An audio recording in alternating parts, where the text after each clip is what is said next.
Good afternoon. Good afternoon and welcome to We Believe Digital Studios in downtown Jackson, Mississippi. We're delighted you're joining us today. Here we are Friday, September 22nd at 12 noon. Just turned over 90 degrees in Jackson. The weather folks are telling us it's heading for 91. We've got clear skies. And we're glad to get back with our Newsbreak show. We've missed the last couple of episodes and glad to get back going again in this We Believe Digital Studios. If you can, we really much prefer if you can watch us on YouTube. We're also available on Facebook. We have some links from Instagram and, of course, on our own website, WeBelieveDigital.com. But if you can, view the show on YouTube, that can help us out a little bit to help defer some of the costs of the production. Not for the podcasters themselves, but just for the equipment and the infrastructure, the overhead to run the shows. So my name is Chris Young.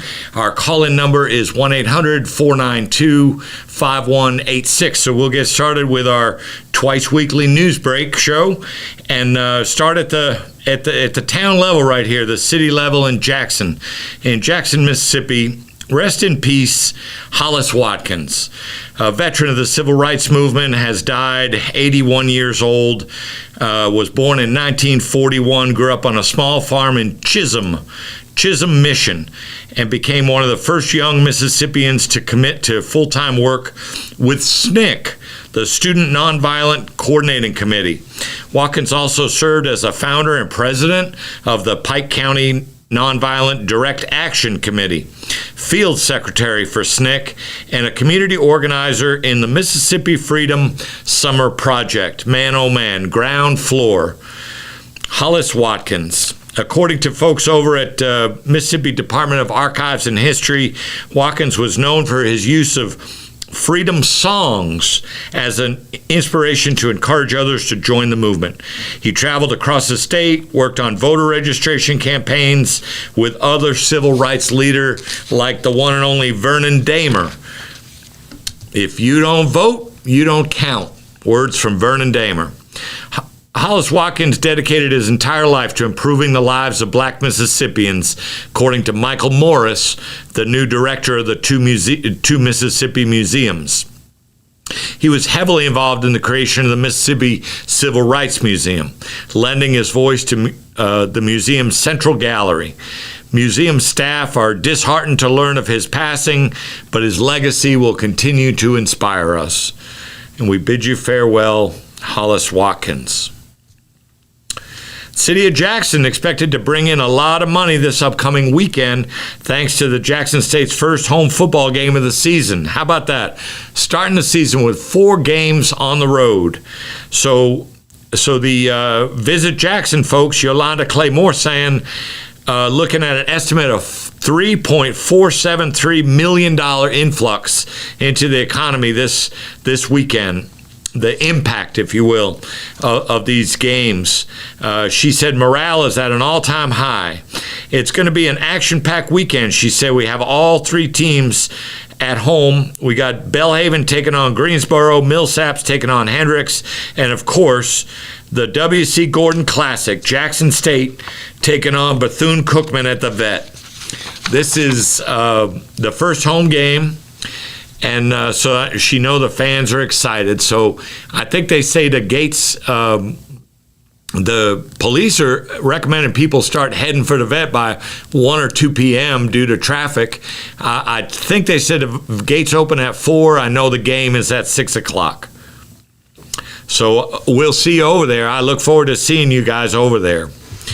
The NAACP has asked for an administrative stay of 21 days to counteract the appointment of temporary judges as mandated in Mississippi's House Bill 1020. A lot of movement going on with this 1020.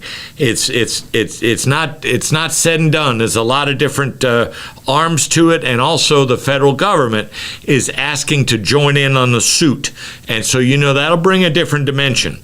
So U.S. District Judge Henry Wingate dismissed Supreme Court Justice Michael Randolph from the lawsuit, ending the restraining order he had in place. And so this motion by the NAACP is the latest effort to block Randolph from appointing 4 temporary Hines Court Circuit Court judges until they can file an emergency stay from the Fifth Circuit. A lot of movement going on with HB 1020. You know, the core of this, like a Trojan horse being led right into downtown Jackson. And you're going to appoint judges instead of the people having a say, instead of the people electing the judges. You expand in the Capitol Complex Improvement District from 8.7 square miles to a much broader area that includes the vast majority of the white people living in Jackson. Isn't that interesting? They want to expand the policing where the white people live.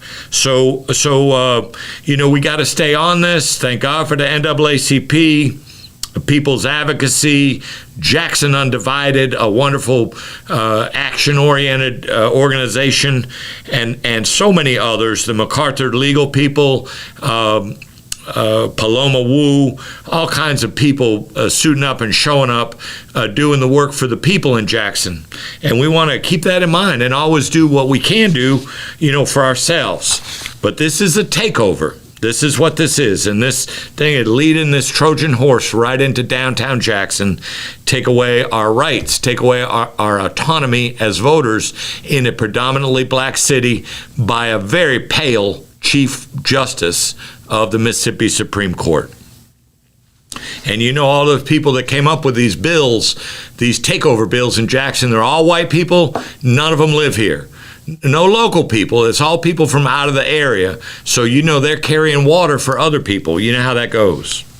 So now we move on out a little bit. Let me just check the clock. Good to go.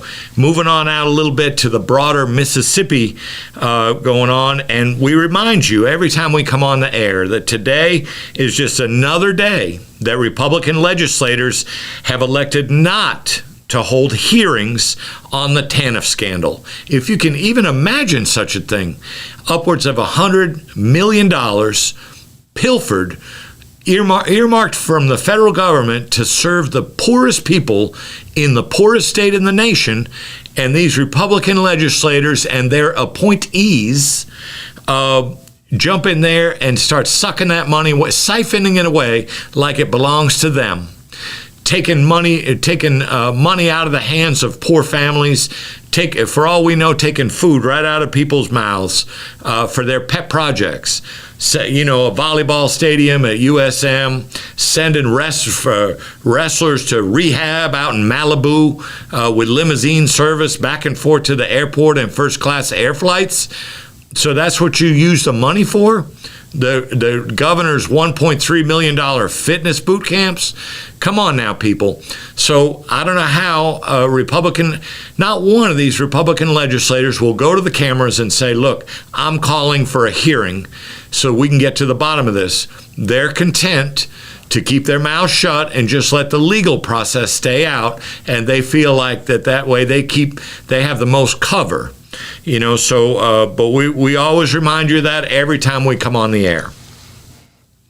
Story from NBC News. In a scathing report in July, a Lincoln County grand jury said that after having considered dozens of criminal cases presented by the Brookhaven Police Department, it found the officers, quote, poorly investigate their cases, that the department has a habit of witness blaming, that it's complacent, that it does not complete investigations in a timely manner, and that, check this out, and that it is arresting individuals without sufficient probable cause, among other issues. So, you know, this has to do with that FedEx driver that these two white people decided to shoot at. And fortunately, he's still alive. But, you know, you shouldn't have to take your life in your hands being a black FedEx driver just because, you got to interact with white people. It shouldn't cause you to be shot at. So in mid-August, a little over a month after the grand jury issued its report, a judge had declared a mistrial in this case of the white father and his white son who were accused of chasing and shooting a black FedEx driver who had dropped off a package at a home after it was revealed that a Brookhaven police detective withheld evidence. So they declare a mistrial, so these guys are getting off scot-free now. And they behind incompetence by the Brookhaven Police Department. So, they say they're in a rebuilding process now. In the meantime, whatever happens to the two white people, grown adults, that run after a FedEx driver shooting guns at him? Crazy. Just madness and craziness. So, another story. Now, this comes from Mississippi Today, and please jump on there and read this story because I don't have enough time to give you, the whole thing, but it was a year ago today when we were talking about the TANF, right? A year ago today when the former Mississippi State Agency Director, this John Davis, stood up before a state and federal judge and admitted to steering federal welfare money funds to enrich the sons of a wealthy retired WWE wrestler. Man, oh man. The crimes represent a sliver of a larger scandal inside a welfare agency that under the direction, this is from Mississippi Today now, under the direction of former Governor Phil Bryant, systemically prioritized federal grant spending on pet projects over people. So somebody's saying here, this is often what happens when you have a political party, whether it's Republican or Democrat, so dominating a state that they think they're invincible, that they can do anything. This comes from a quote from Doug Jones, a former senator and U.S. attorney from Northern District of Alabama. You remember Doug Jones. He sits on the side of fairness and equity. Auditors accused John Davis, the now 55-year-old disgraced career government bureaucrat, of creating a culture of fear and secrecy in his agency between 2016 and 2019. Frittering away at least $77 million in funds that were supposed to assist the state's poorest residents. Now, all this comes to us from the Pulitzer Prize winning 29-year-old Anna Wolf, investigative reporter working for Mississippi Today. Way to go, Anna. Put it out there, telling the truth, got all the facts and figures, to back it up. U.S. Congressman Benny Thompson, a Democrat, says he had asked the federal agency for its assessment of the state of Mississippi fitness to manage these funds in the future, but has not received a response. How about that? Way to go, Congressman Thompson. If you're going to do this over a period of 3 years, do you have the wherewithal to manage these monies? Why should the feds continue to send high tens of millions of dollars on an annual basis without any kind of feedback or benchmarks or outcome analysis of what happens to that money? That's taxpayer money from all around the country. We just got another couple of minutes, and then we're going to dip out for some commercials. Benny Thompson also say the fact that public funds were directed away from the original intent is egregious, especially when that money is intended for vulnerable families to try to prepare them for a better life, and that money just does not get to them. Also need to speak a minute about syphilis in Mississippi. Now, the numbers are low, but the impact is extraordinary. The number of newborns hospitalized with congenital syphilis surged between 2016 and 2022. We believe Digital has reported this to you on several different programs previously, but now we have the updated 2022 information, gone from 10 cases up to 110 cases, according to public health researchers from the John D. Bauer School of Population Health at the University of Mississippi. Syphilis is a preventable illness, but it just, prenatal screening can catch it. So many women are reluctant to go to the health. the disparities, the way black women and minority women are treated by healthcare. The majority of healthcare professionals don't look like them. And so the level of care is less. So sadly, people are reluctant to go and get the full slate of prenatal care. But it's really, really important that happens. Despite this being a resource-constrained state with severe health disparities, Mississippi has neither expanded Medicaid nor adopted presumptive eligibility for pregnant women without insurance. So that's a sad story there. So let's go ahead and dip out for some commercials, and then we'll be right back with you.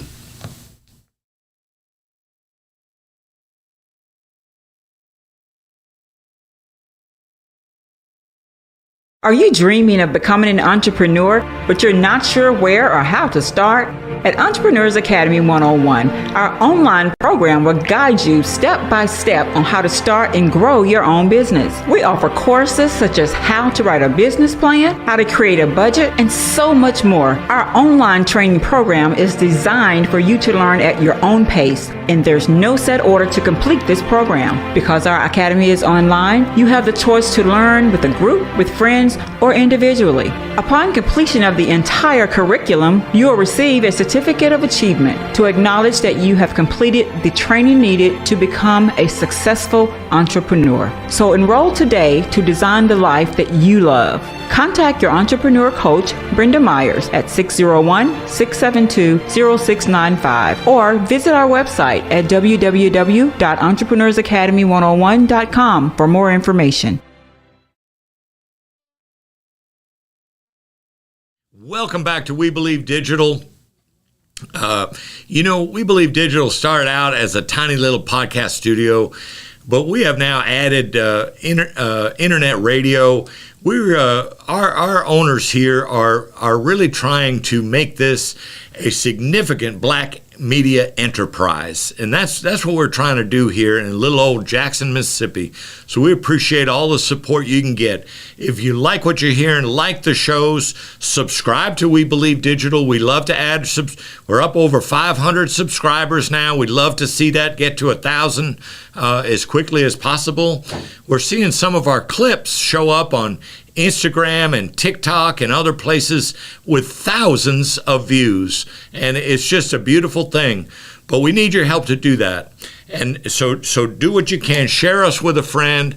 Let other people know we're here. We're working hard. We've got a crackerjack production team that's in here now, just doing the legwork, getting down underneath stuff, trying to make a premium product for you to view on demand. You might not be available for the live show. You can watch it at 2 o'clock tomorrow morning if you want. But it's going to be out there. It's going to be archived. You're going to be able to get to it, and that's the name of the game. Media for you. Also, sports, news like this, entertainment, spiritual aspects, community interesting, and then on the radio side, unlimited. Bringing you gospel, bringing you blues, bringing you some R&B, a little bit of soul. Got a nice mix going on over there.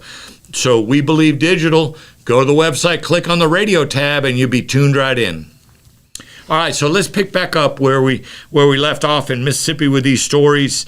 I got to tell you this. I almost don't want to tell you this, but this current governor, the incumbent governor, this guy, Jonathan Tate Reeves, the governor of Mississippi, adamantly opposing the expansion of Medicaid in the poorest and the unhealthiest, ranked 50th in the nation in health care.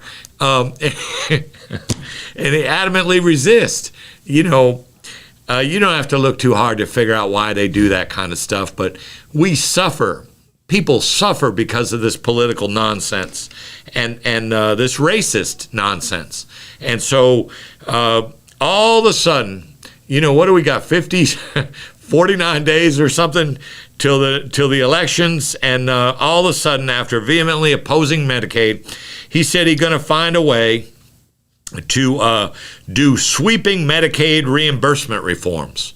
So, the details, who knows, but less than 2 months before the November election, supposedly pulling more federal dollars because his opponent, Brandon Presley, who we need to get on the show, Democrat Brandon Presley, he seemed like a square shooter, and he's an absolute advocate of expanding Medicaid.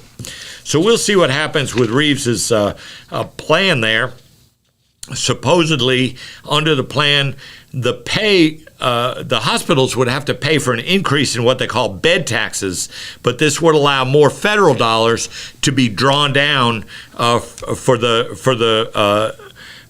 a net to hospitals of possibly, they say, $689 million. So we'll see what happens with that.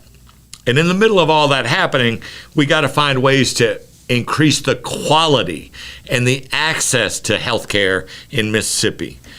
People are people regardless of their skin color, and all people need a chance to receive health care. Some of them have the resources to go and get the best possible stuff, and it's all paid for, their insurance they pay for, what have you. Not everybody has that luxury, but that doesn't make them less of people. So we got to be upfront about that.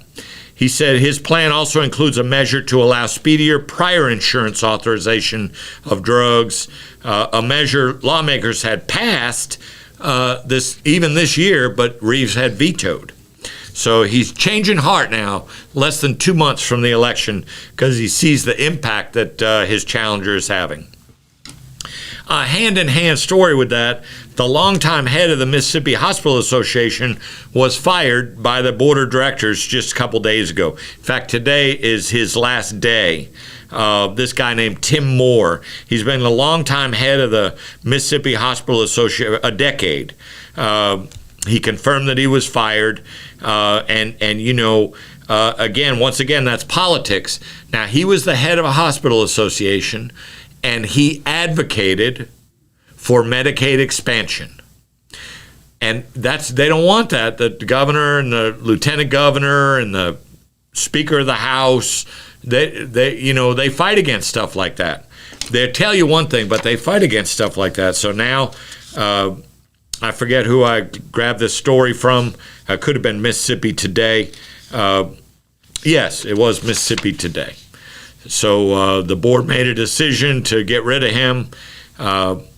The Political Action Committee affiliated with the Mississippi Hospital Association gave $250,000 to Brandon Presley, the opponent of the incumbent governor. So they fired the head of the hospital association. You see how that works? Okay, now we're shifting over to national news. And as with the drought across the Midwest and southern U.S., leaving the Mississippi River at very low levels. So low, in fact, that salt water from the Gulf is starting to creep back up the river. So anybody that's in that area, for God's sakes, please test your water to make sure that you're not getting any, funkified salt water that you're drinking, because that is not very unhealthy for you. It's a real health risk. High concentrations of salt can cause people to develop increased blood pressure, corrode drinking water infrastructure, etc., etc. U.S. auto workers striking. That strike is now escalating. It's now on its 8th day. United Auto Worker president calls on 38 more plants to join. His name is Shawn Fain. He announced additional strikes, and you know what they're doing? They're not announcing ahead of time where these strikes are going to be. So it's kind of like pop-up strikes. And so the automakers are bouncing around. They're trying to figure out, because they don't know where the strikes are going to be. And they're trying to, it's like a chess game, or I should say a shell game going on here. So, big three automakers are far apart still on the economic issues. And remember, the federal government bailed these people out back in 2008, 2009? Bailed these auto workers out, and employees at the time made major concessions. Well, now these people are paying their CEOs tens of billions of dollars, and that's gotta come down to the workers that are making it all happen. A lot of these people are living paycheck to paycheck. So they're having a stand-up strike strategy with walkouts targeted at unknown plants. There are going to be walkouts over the weekend that we don't know about today. So, and then in the middle of all that, Senator Tim Scott, it's just disappointing. But Senator Tim Scott, a presidential hopeful, he maintained a traditional party line and said the striking workers should be fired. So that tells you what he feels about organized labor and about the workers of this country having some rights. And that's really, really sad. You know, the first black senator for a very long time in office.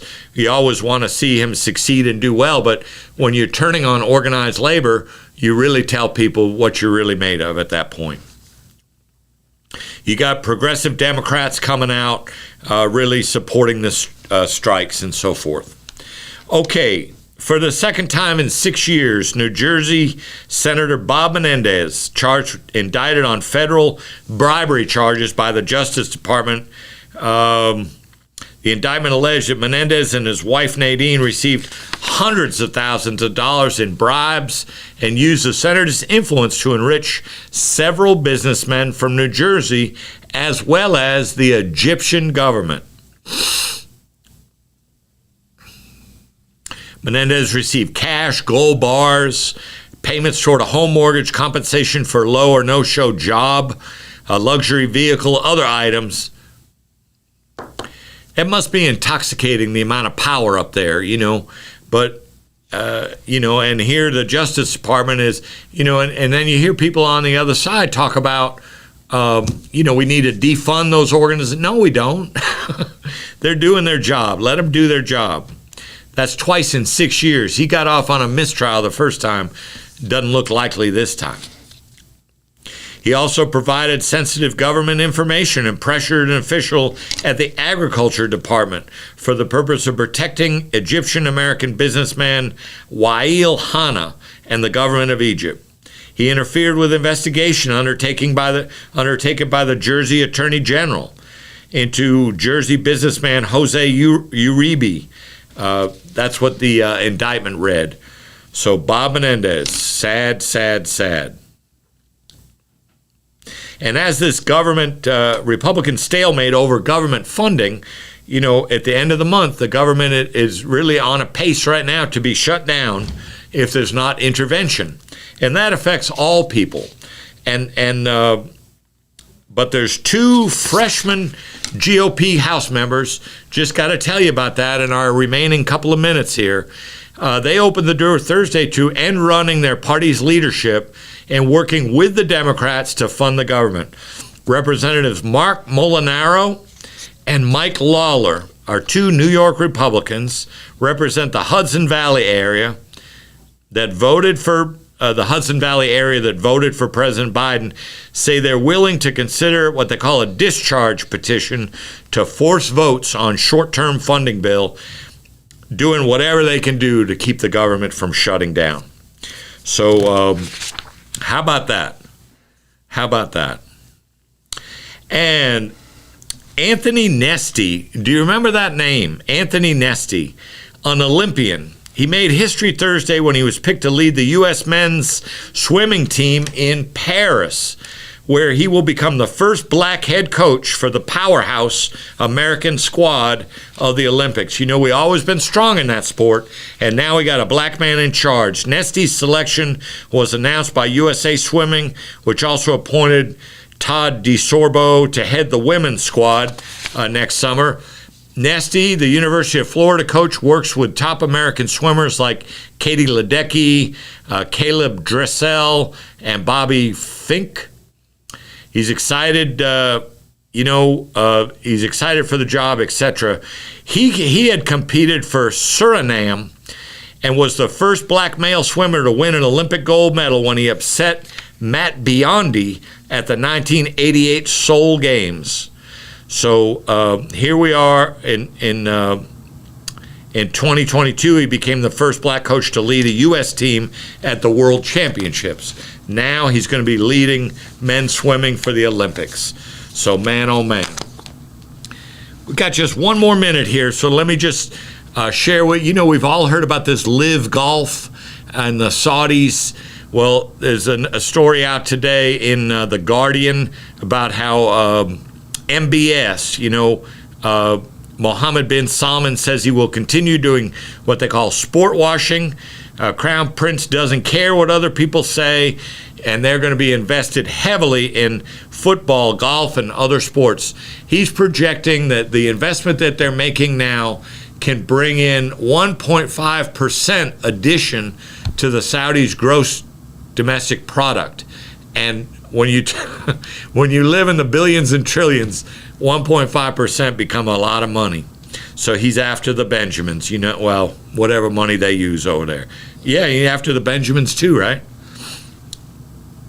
Biden announces $325 million for a military aid package at a White House meeting with Zelensky, the Ukrainian leader.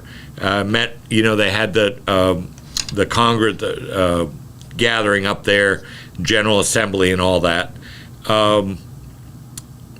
And the United States is making a lot of progress. We'll just leave you on this kind of a hopeful note that the U.S. is making progress with Saudi Arabia and Israel. Saudi Arabia controlled so much, of the Arab nations, kind of like the leader of the Arab nations in some ways, and always been going at it with Israel. And Biden is really trying to broker a change in that relationship. So let's be hopeful about that. That could end some violence, save lives, get people working together instead of against each other. And man, if they can figure that out over there, then one day we're going to get our troubles in Mississippi straightened out too. Thanks so much for joining us today. Newsbreak Show will be back with you next Wednesday at 12 noon. Have a great weekend out there. Go Tigers, the I love. Take care.